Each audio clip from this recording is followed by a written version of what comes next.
if you turn this video at one point off, then please tell me what the reason was so that I can improve. Otherwise, hi and welcome. I'm trying to learn Biographyology, today Cleopatra, and after we've done that, we're gonna do squat training. And if you participate in the squat training, then it's better at your own risk. Cleopatra. Cleopatra, she lived from 69 until 30 before Christ. And she was the last Macedonian queen of Egypt. I still don't know where or what Macedonia is. She was descendant from Ptolemy, who was a general of Alexander the Great. And Alexander the Great had made himself king after Alexander died.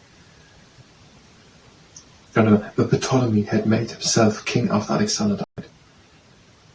Okay, Alexander the Great, an important person, but he lived in the year 200 years before Cleopatra. Alexander the Great lived 200 years before Cleopatra.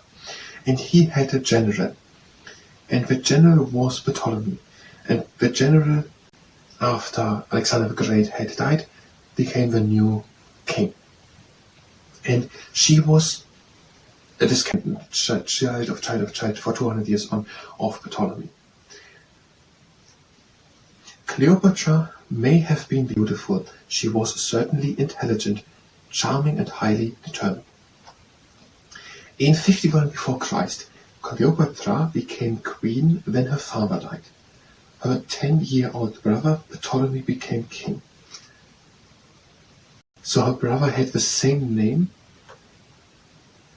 as the important general who was together with Alexander the Great 200 years earlier.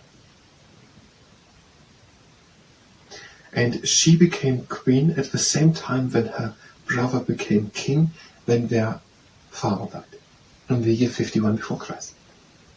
She was 17. Ptolemy's guardians seized power and drove Cleopatra out. She was restored to the throne by the Roman armies of Julius Caesar. That gives a lot of sense to many stories. I basically know nothing about all it, but that makes a lot of sense. Okay, Ptolemy, her brother, took the power of the Egyptian Empire, and when he drove Castor out or whatever. Now Julius Caesar was at the time reigning in the Roman Empire, and he then restored her back onto the throne. Legend has it that Cleopatra had herself delivered to Caesar rolled up in a carpet. Whatever the truth, Caesar fell in love with her, and she had a son, Caesarion, by him. Okay, there's a story told, and in that story, had she herself rolled up in a carpet and then delivered to Caesar. And they're saying, no, maybe it is true or not, but they're saying there is something known, and that is that she had a child together with Caesar. That child, a male, had the name Caesarion.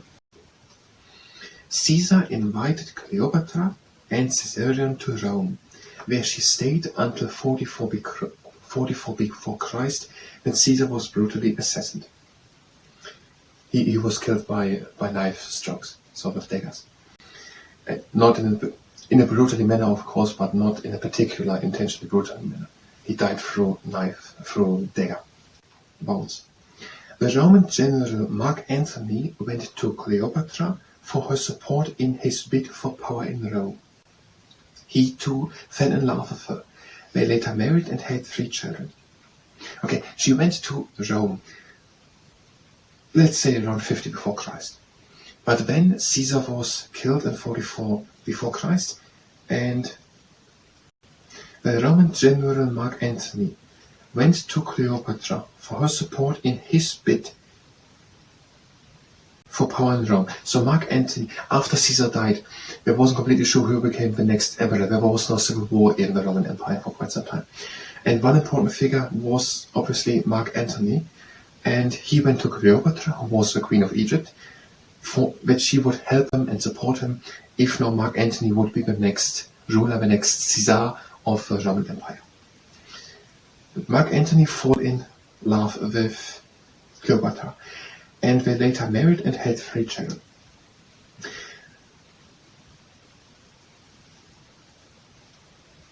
Mark Antony returned to Rome to make a political marriage to Octavia, sister of Octavian. However, he soon returned to Cleopatra. Okay, Mark Antony, after he was in Egypt probably, went to Rome, and there he married Octavia, who was the sister of Octavian. Octavian, I think, was then the next Caesar after Caesar, who got now the power. But he then returned back to Cleopatra to Egypt. Mark Antony and Cleopatra were ambitious and strove to take over the Eastern Roman Empire. Was it there already like a splitting in Western and Eastern Roman Empire? Whatever. Mark Antony and Cleopatra, they both came together and they had the idea to split now off the eastern part of the Roman Empire and to rule that. Their armies, however, were defeated at the Battle of Actium of Greek in 31 before Christ by the forces of Octavian, later known as Augustus Caesar. Okay, this Octavian seems to be the same one as the Augustus Caesars, the following one after Julius Caesar on the throne, at least the next one permanently, I don't know. And now Mark Antony and Cleopatra, Mark Antony was an important person at least in the Roman Empire, and he was also married in a political marriage with the sister of the Roman Emperor Augustus or Octavian. And now Mark Antony and Cleopatra, the Queen of Egypt, together tried to fight the Roman Empire and split off the eastern part of the Roman Empire, but their armies were defeated in a battle which took place at Actium at the coast of Greece, which is in the eastern part of the Roman Empire. And as Octavian chased them both to Alexandria, that is in Egypt, Cleopatra spread rumors that she was dead. In despair, Mark Antony stabbed himself. He died in her arms. Cleopatra tried to make peace with Octavian but failed. She took her own life by placing an asp, a poisonous snake, on her breast. So we're going to talk now about these things. I didn't know that come up, so we're going to talk now a bit about these things. So they went now to Alexandria in Egypt after their armies and their people died basically in this battle to Egypt. And there she was telling that she had died. And Mark Antony was very much despaired about it. So he decided to kill himself. But he then died in the arms of Cleopatra, according to this text here.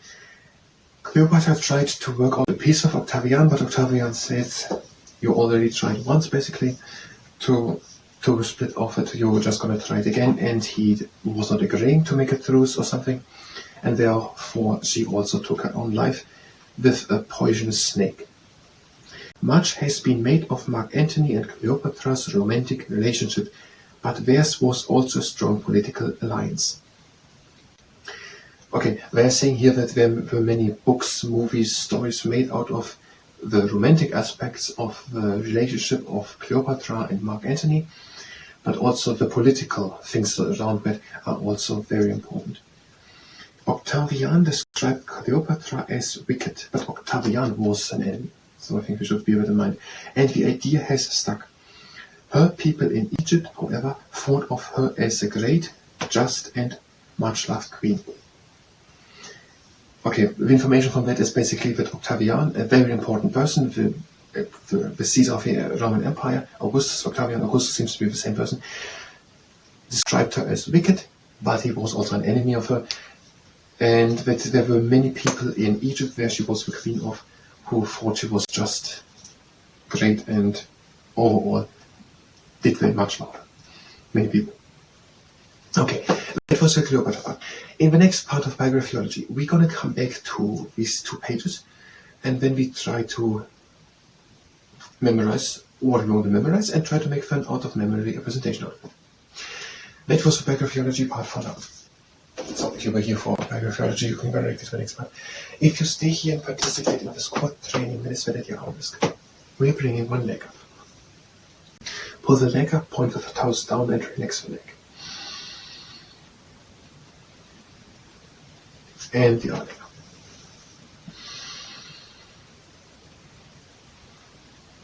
And take the leg at the ankle, make a straight back, and point with the knee down to the ground. Other leg, straight back, and knee onto the ground. Now, legs wide apart, and we're doing 12 squats. the first one, and the second one, and the third one, and number 4, and the 5, and then 6 we're having the half. And I forgot how we are, so let's say 6.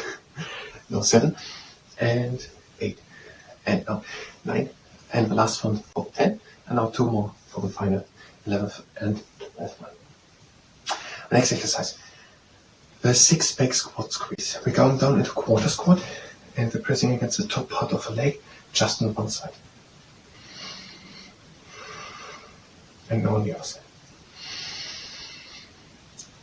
And now down into half squat, and press against the middle of the leg. And on the other side. Now down into 3/4 squat, and press close to the knee. And on the other side. Up again. Now, the fastest giraffe of a water pond exercise. Down into 3/4 squat, press against the leg, go towards it. On the other side, press, go towards it again, press, go towards it, and again. And again. And last 2. Press, go towards it, and again. And up again. Now the last exercise, the propeller. Down into full squat, arms to the side, over to one side, press against the leg, look up to it. To the middle, over to the other side, press against the leg, look up to it. To the middle and up. And already just for stretching, one leg again up. The other one. When heel onto the ground, pull the toe in and move the leg from left to right. Other side. Take one leg at the ankle again. Straight back, knee down. One leg. Legs wide apart, breathing out down. And breathe out. One more round, breathing. And out. Breathe in, cross the legs.